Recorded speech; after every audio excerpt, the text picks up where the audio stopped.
He walked out at 65, no goodbye, no arguments, just a cold note on the table. I can't do this anymore after 40 years of marriage. Eleanor was alone, no husband, no plan. Everyone assumed she'd collapse. Instead, she began again. Eleanor Hayes, a quiet woman from Vermont, had spent most of her life tending to her home, raising children and sacrificing dreams. Charles, her husband, was distant, critical, and always in control. One morning he was gone, the closet empty. A note on the counter: I need freedom. I've left. No explanation, no discussion. She sat at the table staring. Her tea went cold, her hands trembled. She cried through old photos, wondered what went wrong. Her children were busy in distant cities. Friends had grown apart. She didn't open the curtains for weeks. Then one Thursday something changed. She noticed a flyer at the library. Creative writing for beginners, 50 welcome. She hadn't written in years, but she went, her heart pounded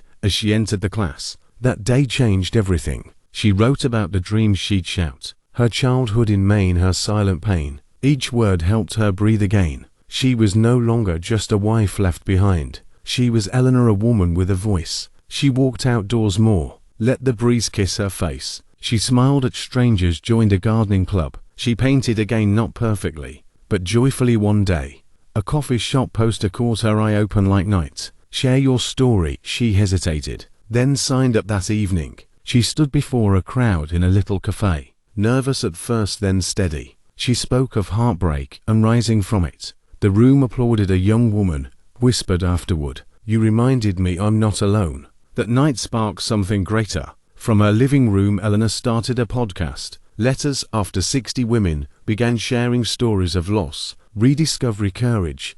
In a year, she had thousands of listeners. She spoke at libraries, bookstores, community centers. Then she published her memoir, He Left, I Lived. It quietly became a favorite. Book clubs embraced it. Daughters shared it with their mothers. Even men wrote in saying her story opened their hearts. Eleanor often said, "He walked away to find himself. I stayed and found my voice." She never remarried. She didn't need to. She had her story, her freedom, herself. She lived the next 10 years with passion and peace. She laughed often. She loved deeply. She spoke boldly. And when she passed at 76, she left more than memories. She left a message: it's never too late to begin again. Even heartbreak can be a doorway. When life says the end, write your own next chapter.